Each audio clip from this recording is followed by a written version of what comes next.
Tumutulong na ang lahat ng law enforcement agency sa paghanap kay Harry Roque ayon sa PNP. Pero giit ng dating presidential spokesperson na iniugnay ngayon sa mga illegal na pogo, hindi siya magpapaaresto. Nakatutok si Ian Cruz. Itong hinihingi namin dokumento sa iyo ay may kaugnayan doon sa iyong alleged involvement dito sa usapin sa illegal pogo. Magpakalalaki ka, umarap ka dito sa amin, hindi yung nakatalikod ka palagi sa quad. Ito ang hamon ng House Quad Committee kay dating presidential spokesperson Harry Roque. Ang tinutukoy ay mga papeles na magpapatunay sa kwento niyang mana ang mga binentang lupa para magkapera para sa kanyang mga korporasyon na sangkot ngayon sa pogo. Git ni Roque, matagal na ang kanyang kumpanya at wala umano itong kinalaman sa pogo. Wala ho kaming interest doon sa kanyang yaman.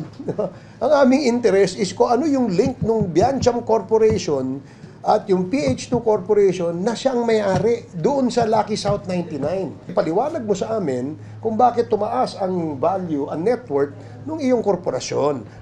Sa kanyang social media post, sinabi ni Roque na hindi siya magpapaaresto sa komite na nag-iimbestiga sa Pogo Hub sa Bamban-Tarlac at Porac, Pampanga. Hindi po ako pugante. Aantayin ko po ang desisyon ng Korte Suprema. Kapag sinabi ng Korte Suprema, ilabas ang dokumento, ilalabas ko po yan. Pero sa ngayon po, antayin muna natin ang desisyon ng hukuman. Magpahuli muna siya. Hindi pa appropriate ngayon para sa kanya to go up to the Supreme Court kasi wala pa namang justiciable issue, no? So dapat nandito muna siya. Sabi ng ibang namumuno sa Quadcom, flight means guilt patungkol sa hindi pagharap ni Roque sa kanilang komite. Git nila, may otoridad ang Kongreso na mag-imbestiga. Hinahanap po natin, we cannot promise not only the Philippine National Police but all law enforcement po ang tumutulong po sa paghanap po.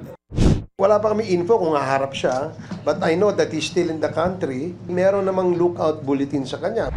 Sa Huwebes na ang susunod na pagdinig ng Quadcom ukol sa illegal na pogo. Kabilang sa mga imbitado sa susunod na pagdinig ng Quadcom sa Huwebes, si dismissed Bamban Mayor Alice Go.